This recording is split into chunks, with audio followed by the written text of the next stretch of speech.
and welcome to the very first episode of the ABCs of Dog Training. This is a show where each episode we will be addressing a term or concept that begins with a different letter of the alphabet.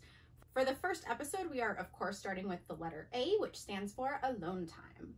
Now, in a perfect world, we would be with our pets 24/7. In reality, we can't. We have to run errands, we have to go to work, we have to take the kids to school. Our dogs also sometimes have to go other places too, like the vets or the groomers, or they may have to stay in a kennel while you go on vacation.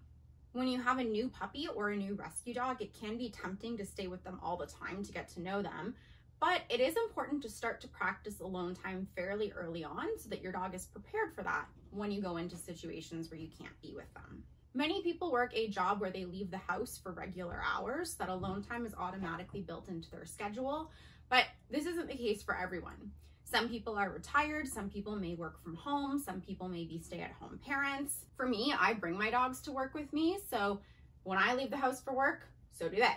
For anyone who is struggling to plan some alone time into their day for their dogs or would like ways to include a little bit more, here are some tips for you. The first tip is to plan a field trip 1 or 2 times a week. When I do this, I take some of my studying or my work that I need to get done and I'll go to a cafe or the library. It doesn't really matter where I go as long as there's Wi-Fi so that I can get my work done. I also find that this has a bonus for me where I'm actually more productive when I do my work on field trips than if I were to do it at home. When I'm working at home, I can easily get distracted by a whole bunch of other things that need to get done. But when I'm out of the house, I only have what I brought with me. So that's all I can work on. So not only does this give your dog the opportunity to practice being alone, but it can also boost your productivity as well. My second tip is to practice some daily crate time where your dog can practice being alone in a different part of the house. I am a big fan of crate training. I find it so useful to help with house training, to teach your dog how to sleep through the night, to give your dog a place to settle that's just theirs. But if you have not yet crate trained your dog, instead of using a crate, use something like another room of the house, an X pen, just somewhere away from you. It could also be behind a baby gate. You don't want to just put your dog in a crate and have them stress out while you're alone. That will not have the intended effect that you are looking for. Now, I'm not saying to isolate your dog for long periods of time. 30 minutes or so every day while you get some housework done, take a shower while the kids are playing with small toys that you don't want the dog to chew on. That's a great chance for your dog to practice being alone. It's also going to help your dog practice dealing with some frustration as well. If they never encounter situations where they can see you but not get to you, that might be challenging for them in the future. So if one day you're, say, having a dinner party and you've got hors d'oeuvres out on the coffee table where your dog could reach them, so you decide that you're just going to keep your dog in another room of the house, your dog may not know how to deal with that because they've never been in that situation before and could likely be disruptive to your party. So this kind of practice is good for your dog for lots of future situations. My third tip is to spread your errands out. This one is not the most convenient of all of my tips. So this is not something that you need to do forever, but it's something that you can do while your dog is a puppy or while your new rescue dog is getting settled into their home, just to get used to you leaving for short periods, but frequently. What you're going to do is, say you have a to-do list of fill up the tank with gas, get an oil change, go buy your mother-in-law a birthday present, and then pick up groceries. Instead of doing that all in one trip, which is obviously more convenient, break each one of those chores down into separate trips. First of all, you could go out and fill the car up with gas so that for the rest of your trips, you're good to go and you don't need to worry about it. And the second trip, go get that oil change. Third trip, go get that present. And then fourth trip, go get groceries. So your dog has a chance to practice being alone more often and for shorter times while they're getting used to it.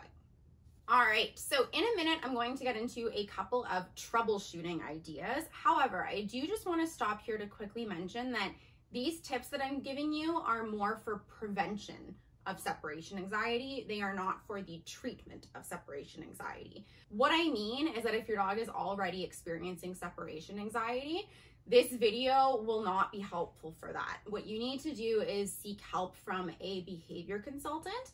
And actually on Wednesday, I will be posting a blog about how to find a good trainer or behavior consultant.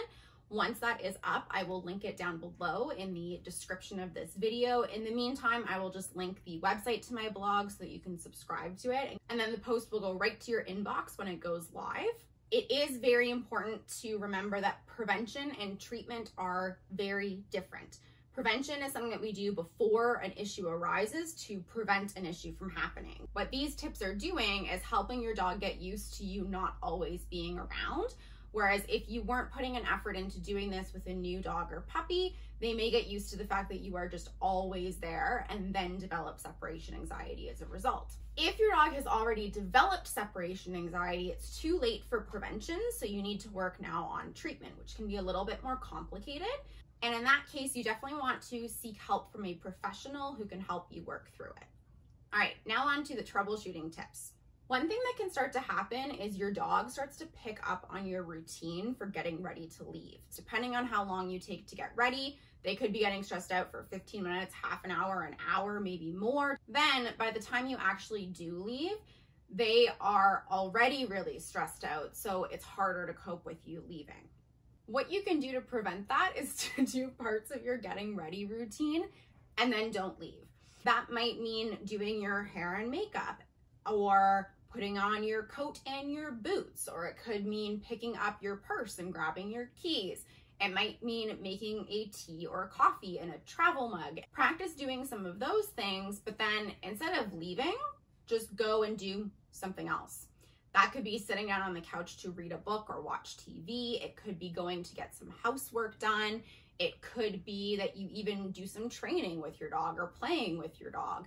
Doesn't matter what it is that you do as long as it's not leaving. What that does is it takes these things that your dog sees as predictors for you leaving the house and just turns them into things that don't mean anything.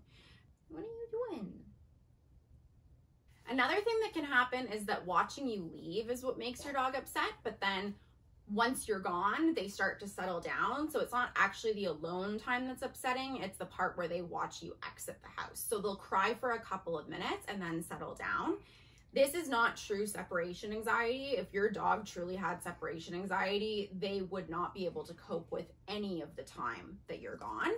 What you can do for cases like this is give your dog something to distract them while you're exiting the house.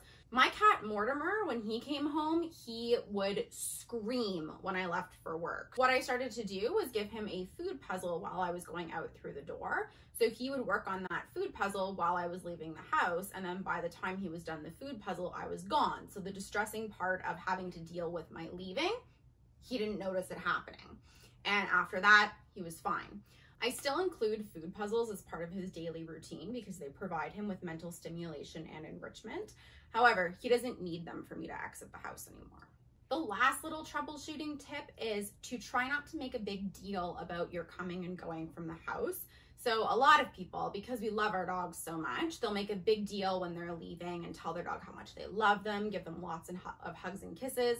So they get their dog really worked up and excited and then leave. So now the dog is all full of excitement and adrenaline and doesn't really know what to do with it. And that can be upsetting for the dog. And then when those people come home, they make this big deal of, what have you been up to all day? I missed you so much. Hi, what are you doing? Where's my little man? Where's my little man?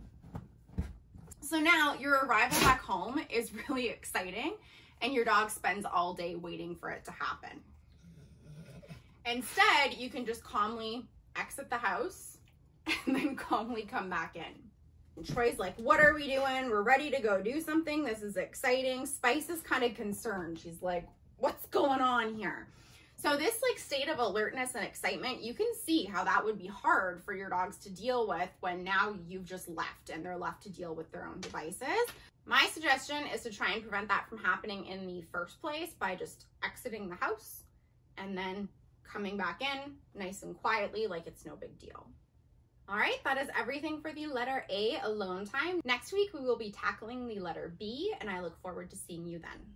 Thank you so much for watching. New episodes of the ABCs of Dog Training come out every Monday at noon. Please subscribe if you haven't already, and if you liked this video just the teensiest bit, you can hit the like button as well. Have a great day.